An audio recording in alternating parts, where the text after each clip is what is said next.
Good morning बच्चों, how are you? I hope you are well and good at your home and enjoying your life with your parents. I would like to continue about the remaining part of your chapter, that is the role of constitution or constitution. Today we have to study about the fundamental duties.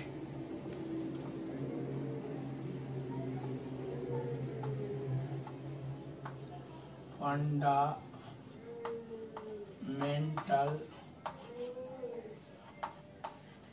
duties.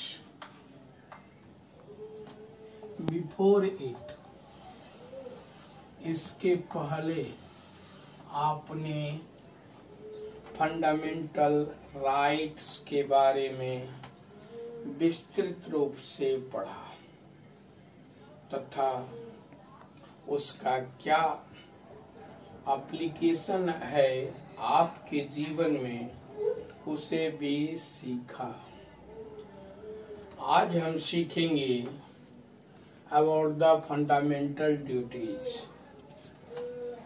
तो question आज का होगा, What do you mean by fundamental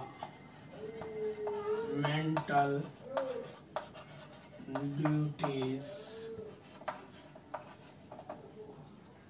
How many duties do we have? In fact, fundamental duties को हिंदी में बोलते, we called in Hindi मौलिक कर्तव्य। आपने पढ़ा मौलिक अधिकार, अब हम पढ़ेंगे मौलिक कर्तव्य। तो क्वेश्चन कह रहा है कि फंडामेंटल ड्यूटीज से आप क्या समझते हो और ये कितने हैं, क्योंकि ड्यूटीज है, यहाँ देख सकते हो duties, it means it is in plural form, more than one. It already clear, not only fundamental duty, duties ये प्लूरल फॉर्म है। ड्यूटी को ड्यूटीज में it means it is a plural form. So now we will learn what are fundamental duties.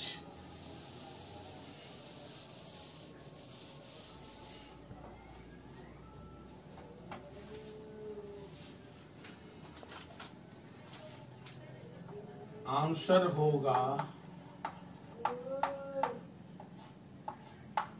the moral obligations of all citizens to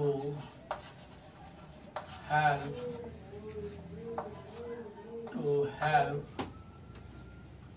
in the promotion of the spirit of patriotism and uphold the unity of India.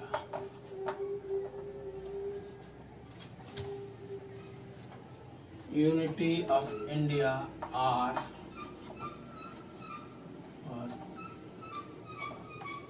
fundamental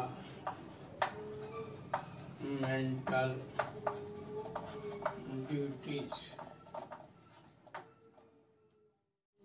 जैसा कि देख पा रहे हो, the moral obligations. Moral obligation का मतलब है अपना व्यक्तिगत कर्तव्य, अपने स्तर से, अपने सोच से। किसका भाई? ऑल सिटीजन्स, प्रत्येक भारतीय का। क्या? To help in promotion of the spirit, यानी कि प्रत्येक भारतीय का की मदद से ये प्रमोट होगा, आगे बढ़ेगा। क्या आगे बढ़ेगा? द स्पिरिट ऑफ पैट्रियोटिज्म, देशभक्ति। पैट्रियोटिज्म मीन्स देशभक्ति। And uphold the unity of India, because India is the land of diversities. मैं कई बार ये बात जिक्र किया हूँ कि भारत जो है विविधताओं का देश है। तो ये विविधताओं में एकता को, to maintain unity in these diversity, हमारा फंडामेंटल ड्यूटीज जरूरी है।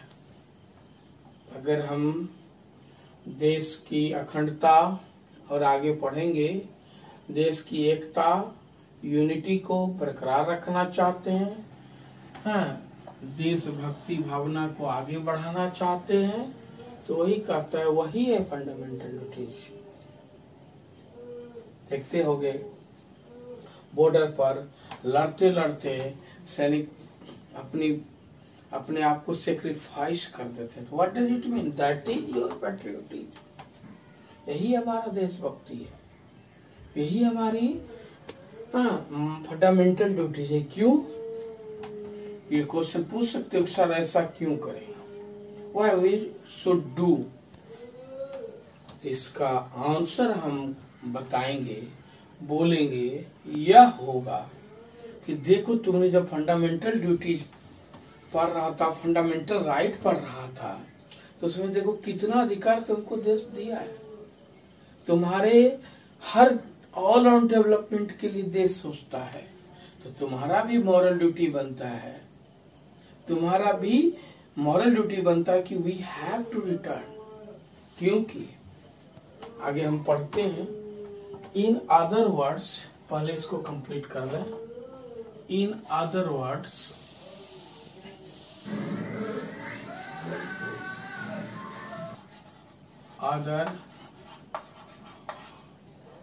इन अदर वर्ड्स, दूसरे शब्दों में, set of conduct and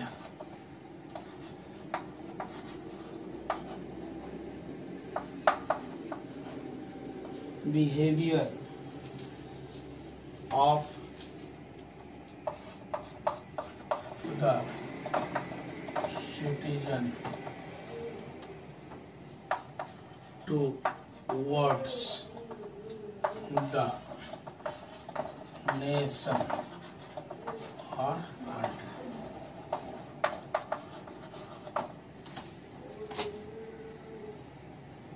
it means, देख रहे हो, दूसरे शब्दों में हम कह सकते हैं कि it is A set of conduct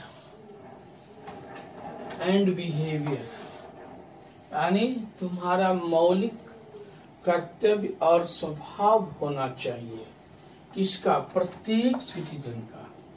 किसके लिए? टुवर्ड्स द नेशन, यानी जरूरत पड़े तो देश के लिए अपने आप को न्योछावर करने के लिए, अपने आप को सेक्रीफाइस करने के लिए तैयार रहना चाहिए, जैसा कि हम लोग करते आ रहे हैं।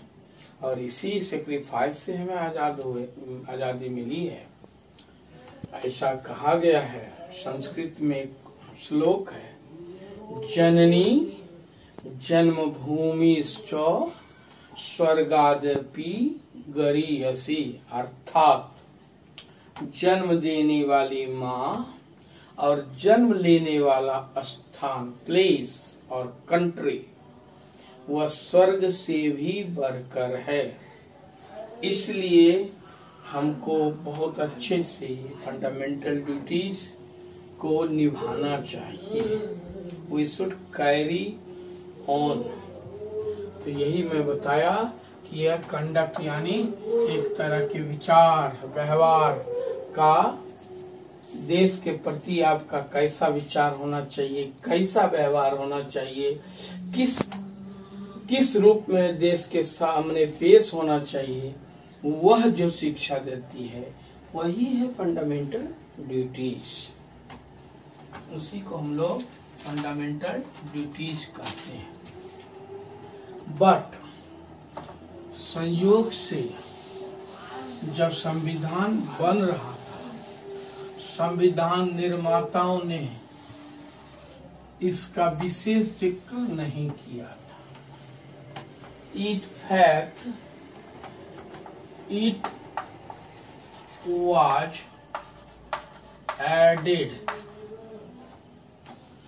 was added in our constitution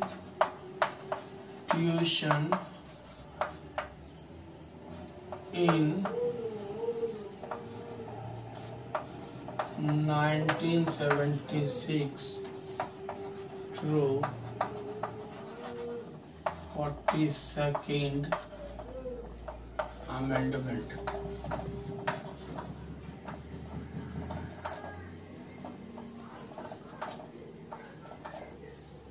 यानी ये कंसेप्ट और यह जो मौलिक कर्तव्य है, ये आपके संविधान में 1976 में ऐड हुआ, 1950 में नहीं ऐड हुआ। After it means it was not mentioned in 1950, it was added after 26 years। ऐसे बहुत सारे आइडियल्स और प्रीएम्बल वर्ड भी ऐड किए गए जो आगे पढ़ोगे, लेकिन 1976 में फंडामेंटल ड्यूटीज का कॉन्सेप्ट अपने संविधान में लाया गया, जो पार्ट 4 है और 51 आर्टिकल है, 51A part 4 and 51A article में फंडामेंटल ड्यूटीज के बारे में बताया गया है। Now we should know about the number of fundamental duties। There are 11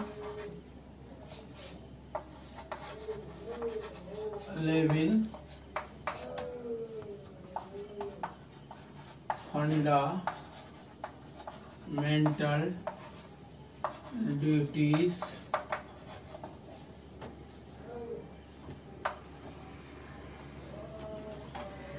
यानी आप जैसा कि देख पा रहे हो, हमारे मूलतः 11 ड्यूटीज बनते हैं देश के लिए, क्योंकि देश तुम्हारे लिए अगर इतना कर रहा है तो इन lieu of them we have to follow at least 11 duties each and every Indians। प्रत्येक भारतीय का यह स्वाभाविक कर्तव्य बनता है कि ये 11 ड्यूटीज को निभावे, फॉलो करें।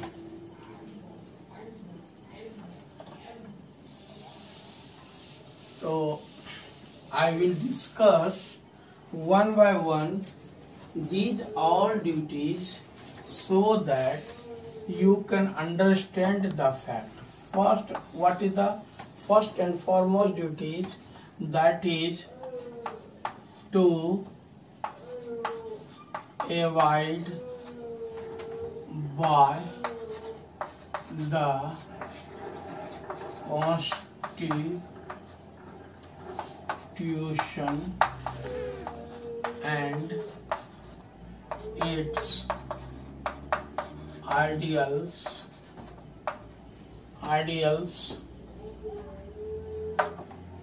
the national flag and the national anthem। यानी टू अवॉइड मीन्स पालन करना, आज्ञा मानना, बाय द कॉन्स्टिट्यूशन यानी कॉन्स्टिट्यूशन को आदर पूर्वक विनम्रता पूर्वक स्वीकार करना, और उसके आइडियल्स को देखोगे।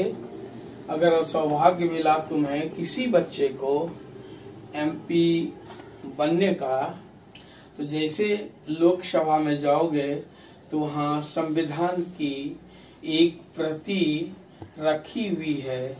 और इस बार देखे होंगे आप, जब मोदी जी सेकेंड टाइम जीतकर सांसद भवन यानी लोकसभा इन कर रहे थे, तो वहाँ उन्होंने पहले उसी को संविधान की शपथ यानी संविधान को झुककर प्रणाम किया था। You have remembered. तो वही कहता है to avoid the constitution and its ideal, इनके विचार, संवैधानिक विचार। और क्या, नेशनल फ्लैग। आप देखते हो झंडा जो है हमारा, वह झंडा कभी भी झुकने नहीं देना है। हमेशा देखते हो झंडा हमेशा ऊपर रहता है। जब आजादी का मूवमेंट पढ़ोगे देखोगे अंग्रेज बुलेट शूट करता था, तो जो आगे झंडा लेके चल रहे होते थे उनको गोली लगती थी, तो पीछे वाला व्यक्ति फिर वो झंडा को गिरने से बचा के हाथ में टांग। This is the fundamental duties and national anthem. Daily तुम लोग स्कूल में नेशनल एंथम करते हो और अटेंशन की मुद्रा में रहते हो, ये पोजीशन में तुम रहते हो। 52 सेकंड आपको हिलना नहीं होता। अगर इस तरह सही ढंग से करते हो तो तुम अपना फंडामेंटल ड्यूटी निभा रहे हो, नहीं तो देश के साथ आप नाइंसाफी कर रहे हो। ये किसी के बताने से नहीं होती, अपने आप तुमको इंस्पायर होना होगा, समझना होगा। इसलिए देखोगे पर जब भी देश कहीं भी राष्ट्रगान होता रहे, राष्ट्रधुन बजता रहे, तो आप अचानक सुनो तो प्रॉपर अटेंशन में आ जाना चाहिए। It clearly shows your devotion towards the nation. तो यही कहता है, यह पहला फंडामेंटल ड्यूटी है आप सभी भारतीयों का। अवॉइड मीन्स पालन करना, आज्ञा मानना। तो नेशनल फ्लैग का सम्मान करना, नेशनल राष्ट्रगान का सम्मान करना, और संविधान की रक्षा करना, संविधान के विचारों का अनुसरण करना, यह जो है यह आपका पहला कर्तव्य बनता है। अब आइए हम दूसरा कर्तव्य, इस तरह ग्रेजुअली हम 11 को पढ़ेंगे। इट विल टेक टाइम, लेकिन धीरे धीरे हम सभी को पढ़ लेंगे। इस and follow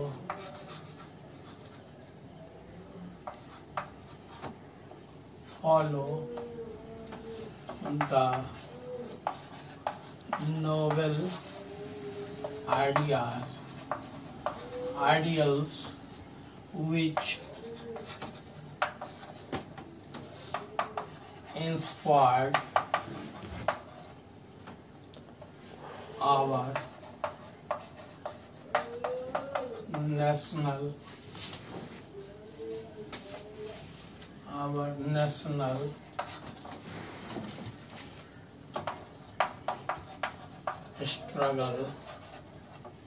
struggle for freedom, दूसरा मॉरल ड्यूटी बनती है आपकी, फंडामेंटल ड्यूटी बनती है, to cherish and follow the noble ideals which inspired our national struggle for freedom. यानी कि आपको जिस प्रकार आजादी मिली, जिस प्रकार उनको संघर्ष करना पड़ा, तो उन वीर सपूतों को, वीर देशभक्तों को याद रखना चाहिए, मनन करना चाहिए, उनके आदर्शों पर चलना चाहिए और उनसे हमें इंस्पिरेशन लेना चाहिए, शिक्षा लेनी चाहिए कि हमें भी जरूरत पड़े तो हम भी उसको वैसा ही कर सकें। That is called to cherish our follow and noble ideals which inspired our national struggle for freedom। बहुत आसानी से आपको आजादी नहीं मिली है, हजारों लाखों लोगों का बलिदान गया है, लाखों लोगों ने अपने लाइफ को सैक्रिफाइस किया। सुभाष चंद्र बोस, सरदार भगत सिंह, चंद्रशेखर आजाद, ऐसे ऐसे आपके डीएवी में भी आप पढ़े होंगे, लाला लाजपत राय, ऐसे बहुत सारे स्वतंत्रता सेनानी हुए जिनके स्ट्रगल से, जिनके नोवेल से, जिनके विचार से, महात्मा गांधी, इन सबों के विचार से, इन सबों के स्ट्रगल से ही आपको आज़ादी मिली है। तो हम उनको भी याद कर लें। इसलिए देखोगे 15 अगस्त और 26 जनवरी में इन लोगों का पिक्चर जो है सेलिब्रेशन के पास रखा जाता है। This is the basic concept so that people can be inspired from it. और देखते हो घर में भी बहुत सारे लोग भगत सिंह का,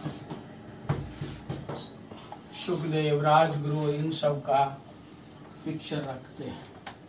third, to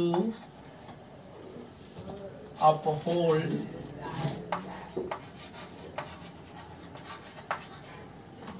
and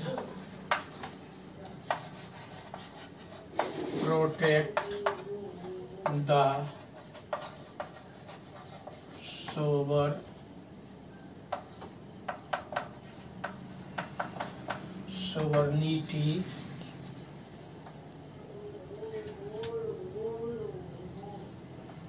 sovereignty unity and integrity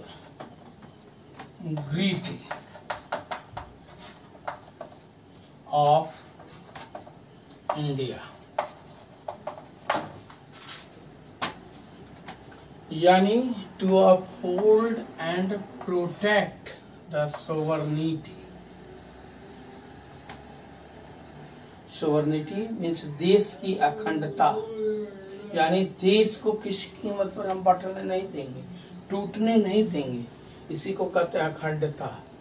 unity, किसी प्रकार हमारे देश की जो यूनिटी है उसको बरकरार रखेंगे। एंड इंटीग्रिटी, आपस में भाईचारा, हार्मोनी ऑफ इंडिया। देखते हो ये डे टू डे, जैसे देख रहे हो कि कश्मीर में आए दिन इंसर्जेंसी का तांडव चल रहा है, लेकिन हमारे जवान, हमारे देशभक्त उस सोवर्निटी को, देश की अखंडता को बरकरार रखने में अपने आप को सेक्रीफाइस कर दे रहे हैं। जैसा कि देखो कल की घटना है, 2 बड़े रैंक के ऑफिसर, मेजर और कैप्टन रैंक के ऑफिसर ने अपने आप को बलिदान, सेक्रीफाइस कर दिया। और तो ये क्या, what does it show? It shows your fundamental duties. यही कहता है देश की अखंडता के लिए, देश की एकता के लिए, देश में भाईचारा के वर्तमान रखने, सद्भावना के लिए हमको अपहोल्ड करना है, प्रोटेक्ट करना है। Okay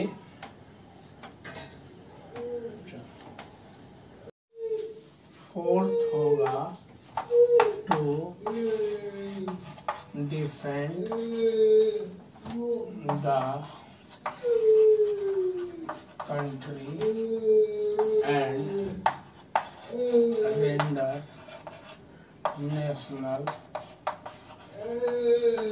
national service when called upon to do so. It is our fourth moral duty to defend, यानी देश की रक्षा करना। देश की रक्षा करना हमारा, और रेंडरनेस यानी देश की सेवा के लिए तत्पर रहना, सजग रहना, जब भी जरूरत पड़े तो देश की सेवा के लिए आपको तैयार रहना। Next fifth, to promote harmony and the spirit of brotherhood amongst all Indians। इसका मतलब to promote harmony and the spirit of brotherhood amongst all Indians।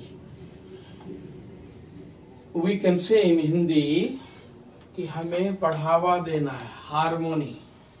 Harmony you are well known about the meaning of harmony, भाईचारा, एकता, आपस की mail जोल, and the spirit of brotherhood,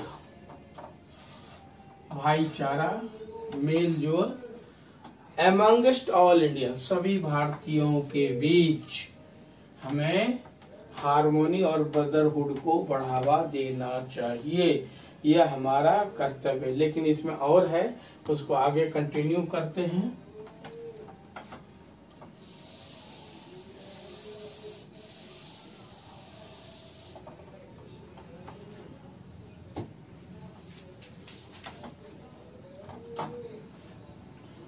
To renounce practices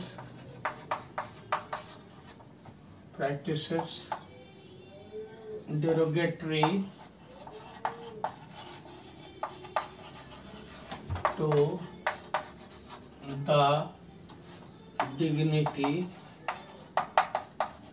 of women। It means हुआ to renounce, renounce means त्यागना, छोड़ना, practices derogatory, यानी derogatory means अपमानजनक, यानी वुमेन के प्रति, औरतों के प्रति अच्छी नजरिया रखना है, श्रद्धा रखनी है। उसी वही को कह रहा है कि हमारे जो उनके प्रति अपमानजनक व्यवहार है, अपमानजनक स्थिति है, उसको त्यागना है। रिनाउंस, रिनाउंस में छोड़ना है। डेरोगेटरी मीन अपमानजनक, सूचक, अपमान सूचक। And to the dignity of women, यानी वुमेन की डिग्निटी के प्रमोट करने के लिए, बढ़ाने के लिए, आगे करने के लिए अपमानजनक शब्द, सूचक शब्दों का उपयोग नहीं करना चाहिए। हाँ, ऐसे भी हमारा जो देश है वह मातृशक्ति के रूप में माना जाता है। एक लोग इसलिए भारत को भारत माता कहते हैं। मातृशक्ति सबसे बड़ी शक्ति है, इसीलिए कहता है कि वुमेन की डिग्निटी को प्रमोट करने के लिए जो हमारे यहाँ गलत प्रैक्टिस है, गलत धारणा है, उसको रिनाउंस करना है, छोड़ना है, त्यागना है। डेरोगेटरी मीन्स अपमानजनक। तो ये 5 का ही था कंटिन्यूएशन में, तो 5 का कंटिन्यू हो गया। To promote harmony and the spirit of brotherhood amongst all Indians, यानी सभी भारतीयों के बीच हार्मोनी और ब्रदरहुड को बढ़ाना है, और रिनाउंस करना है यानी त्यागना है गलत प्रैक्टिस को, डेरोगेटरी को यानी अपमानजनक प्रैक्टिस को त्यागना है डिग्निटी ऑफ वुमेन के लिए। Now we should go for 6।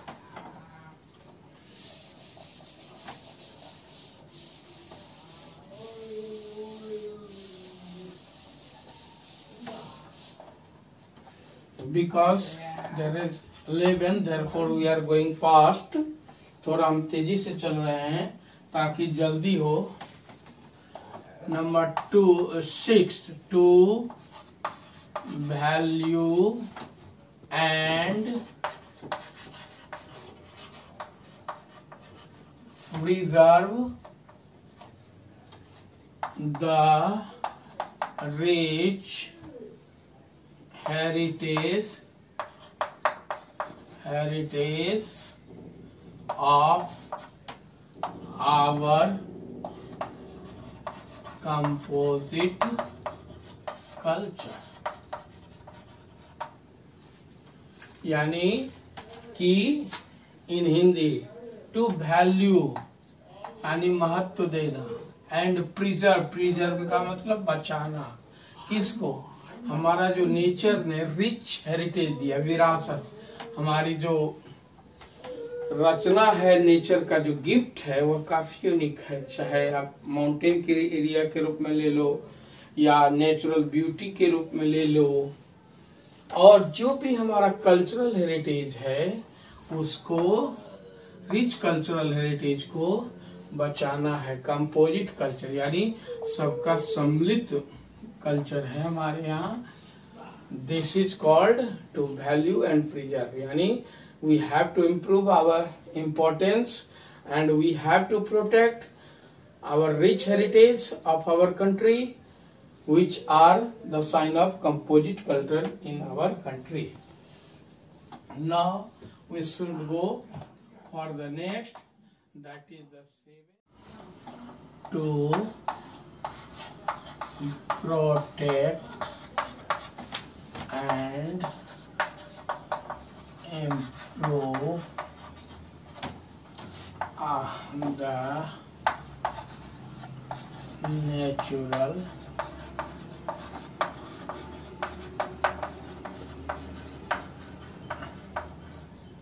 natural environment, including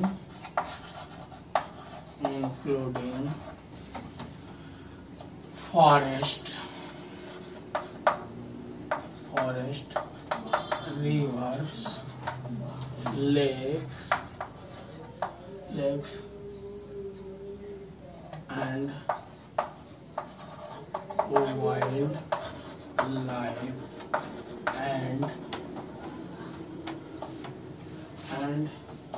to have compassion for living creature। इसका मतलब हुआ कि टू प्रोटेक्ट यानी बचाना, एंड इम्प्रूवमेंट्स आगे करना, द नेचुरल इन्वायरमेंट, यानी it is our also duty to improve the quality of environment, as well as we are responsible for protecting the environment, including यानी हमें जंगल को बचाना है, यानी जो भी रिवर्स को बचाना है, लेक्स को बचाना है, वाइल्ड लाइफ को बचाना है, और and to have compassion. Compassion का मतलब होता है सहानुभूति, स्नेह फॉर लिविंग क्रिएचर, और वाइल्ड लाइफ के प्रति हमें सहानुभूति, हंटिंग नहीं करनी है, वॉचिंग नहीं करनी है, हमें उसको क्या करना है, उस पर सहानुभूति, दया का भाव रखना है। कंपेशन मीन्स दया का भाव, सहानुभूति, प्रेम का भाव। तो this is the 7th fundamental duty, to protect and improve the natural environment, including forest, rivers, lakes and wildlife, and to have compassion for living creature। Very simple है, without wasting our time Now we should go for the next. That is number 8. 8. And 8 is to safeguard public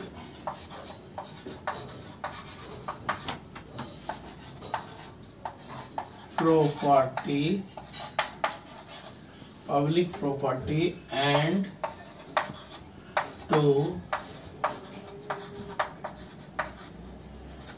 observe violence.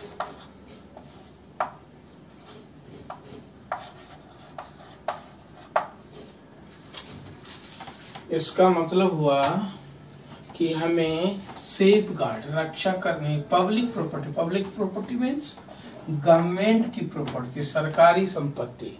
और हम लोग क्या करते हैं, just उसका उल्टा करते हैं। कुछ भी हुआ, कोई विरोध हुआ, सरकारी संपत्ति का नुकसान पहुंचा देते हैं। फॉर योर काइंड इंफॉर्मेशन, आपको ये बताना चाहूंगा कि जो नुकसान कर रहे हो किसी दूसरे का नहीं कर रहे हो, वह आपके पैसे से बना हुआ संपत्ति है। आप जो डेली जितने भी चीज खरीदते हो उसका 18 से लेकर 28% तक उसमें टैक्स लगा हुआ है, गवर्नमेंट को पे करते हो। सोच लो कितना चीज आप कैलकुलेट करना अपने घर में कि पर डे का तुम्हारा क्या कंजम्पशन है, और उसमें 18 to 28% out of total consumption you are paying tax. And government उसी टैक्स के पैसे से आपका ये गवर्नमेंट प्रॉपर्टी, पब्लिक प्रॉपर्टी का डेवलपमेंट हो रहा है। अगर लॉस कर रहे हो तो सोचो तुम्हारा लॉस है और किसी दूसरे का लॉस नहीं है। यही कहता है टू सेव गार्ड, बचाना है। हाँ, हालांकि अब तो लॉ आ गया कि अगर आप पब्लिक प्रॉपर्टी का नुकसान करेंगे तो जितना नुकसान का आकलन होगा, एस्टिमेट होगा, वो आपसे लिया जाएगा। Now it has been framed a law, that's why property and to absorb means होता है कि आपको पब्लिकली शपथ लेना है, बताना। जैसे देखते हो कि बहुत सारे स्वच्छता के दिन आप लोग लेते हो शपथ, उसी तरह वायलेंस नहीं करेंगे, हिंसा नहीं अपनाएंगे, उसका आपको कॉमनली शपथ लेना होगा, घोषणा करना होगा। क्योंकि यह देश जो है गांधी का देश है, महात्मा गांधी का बनाया हुआ देश है, और गांधी जी का बेसिक प्रिंसिपल था नॉन वायलेंस। इसलिए ये हमारे संविधान का, हमारे देश के सिद्धांत का ये मूल बात है, अहिंसा। तो वही कहता है कि हम ये शपथ लेंगे, घोषणा करेंगे कि हम हिंसा नहीं करेंगे, चाहे डोमेस्टिक वायलेंस हो या और अदर काइंड का वायलेंस हो। मैं किसी तरह का कोई वायलेंस नहीं करूंगा, किसी तरह की कोई हिंसा नहीं करूंगा। यानी आजकल सबसे ज्यादा प्रॉब्लम यही है बच्चों में। क्या होता है, तुरंत शॉर्ट टेम्पर, गुस्सा आ जाना। तो पेशेंस, कूल बनना है, पेशेंस रखना है। मम्मी कुछ बोली तुरंत आप रिएक्शन दे देते हो, पापा कुछ बोले रिएक्शन दे दिए, टीचर कुछ बोले रिएक्शन दे दिए। नहीं, you should be silence on this place. 3, पापा के कहने पर, डांटने पर, मम्मी के डांटने पर और टीचर, ये तीनों जो डांट दिलाते हैं तुमको, वो तुम्हारे बेनिफिट के लिए है, तुम्हारे हित के लिए है। तो वही है कि हमें हिंसा को नहीं करेंगे।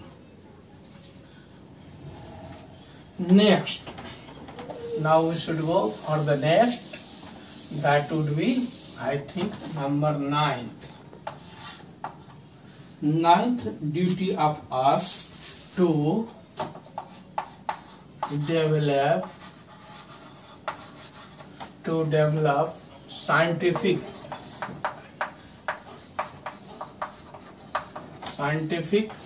temper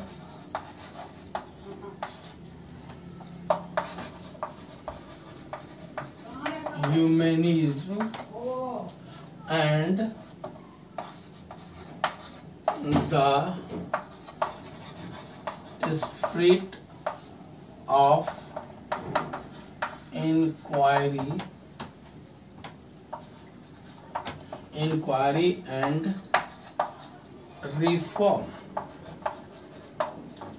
इसका मतलब हुआ in Hindi it is called to develop, हमें बढ़ाना है वैज्ञानिक टेम्पर, यानी हमें we have to go ahead with the science यानी विज्ञान की ओर आगे। जैसे आज देख रहे हो you can see USA Japan is one of the technically high developed country. Why? On the basis of scientific development. तो वही कहता है कि हमारे यहाँ साइंटिफिक टेम्परामेंट को बढ़ाना है, मानवता को बढ़ाना है, ह्यूमनिज्म, मानवता। It is a principle to help each other, kind nature.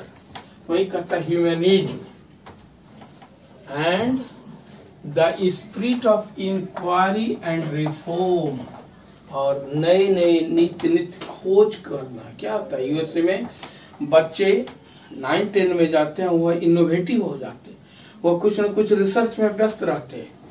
और आपका क्या है, पबजी में व्यस्त रहते हैं, दूसरे काम में नहीं। रिसर्च बेस ब्रेन को आपको लगाना है। वही कहते हैं inquiry and reform. Reform means आपको परिवर्तन लाना है, चेंजेस लाना है। Whatever drawbacks in our society we have to try to remove it. That is our 9th fundamental duty. Now I would like to discuss second last of the duty, that would be 10th duty. We have to go for the number 10th. हमें ये सीखना है कि 10th में यानी number 10th क्या आपके लिए मायने रखता है। To strive excellence in all of individuals and collective activity so that the nation constantly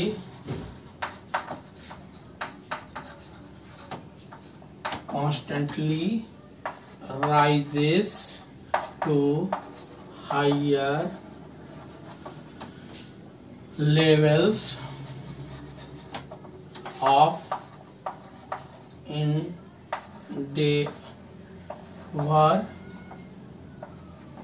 endeavor and achievement.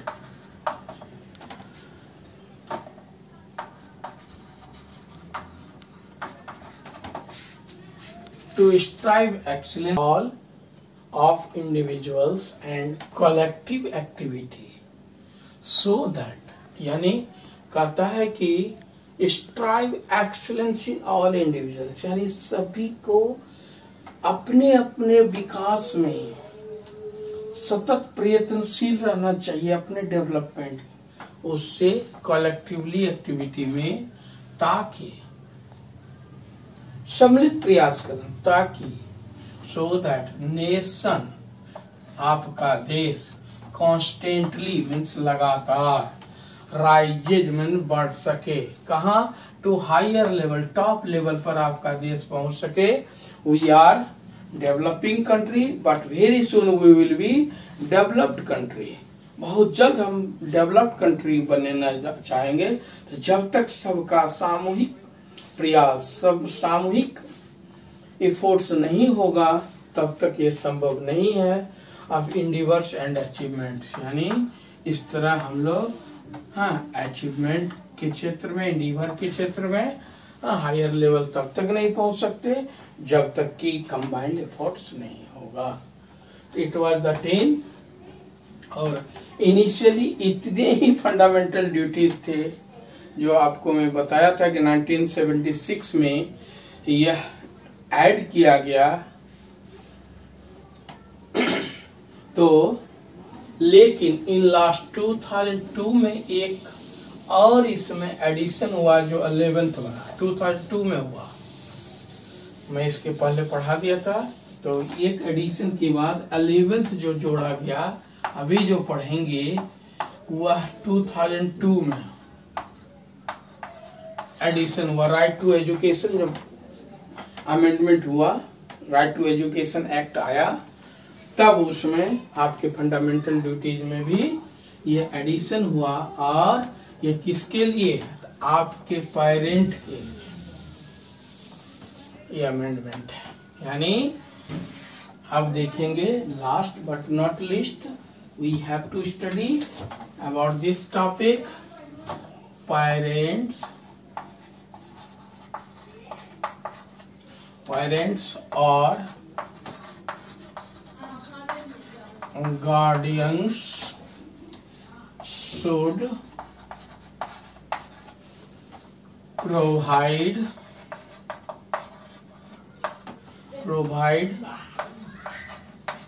opportunities for education to his public her child or ward between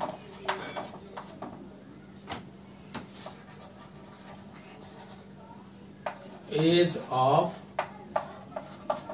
6 to 14 years. Actually I told to you, मैं बताया कि यह आपके parent का duty है। यानी आप जब पेरेंट बनोगे तो आपका यह बेसिक ड्यूटी होगा। अभी आप पेरेंट पर निर्भर हो, लेकिन जब आप पेरेंट बनोगे यह मॉरल ड्यूटी बन जाएगा तुम्हारा कि अपने बच्चे को, अपने डिपेंडेंट को, चाहे ही जो या हर, यानी बॉयज या गर्ल्स, अब कोई भेदभाव नहीं है, चाइल्ड और ward between age of 6 to 14 years, यानी 6 और 14 ईयर्स के बीच को फ्री एंड कंपलसरी एजुकेशन सरकार ने किया है। तो आपकी ड्यूटी है कि उसको एजुकेशन सेंटर तक भेजना। You have to be active for their education. ये 2002 में राइट टू एजुकेशन एक्ट के तहत यानी 86 अमेंडमेंट आया। 86 अमेंडमेंट के थ्रू ये ऐड किया गया 2002 में। तो बच्चों आपने देखा, ये था आपका फंडामेंटल ड्यूटीज और ये आपका कर्तव्य बनता है।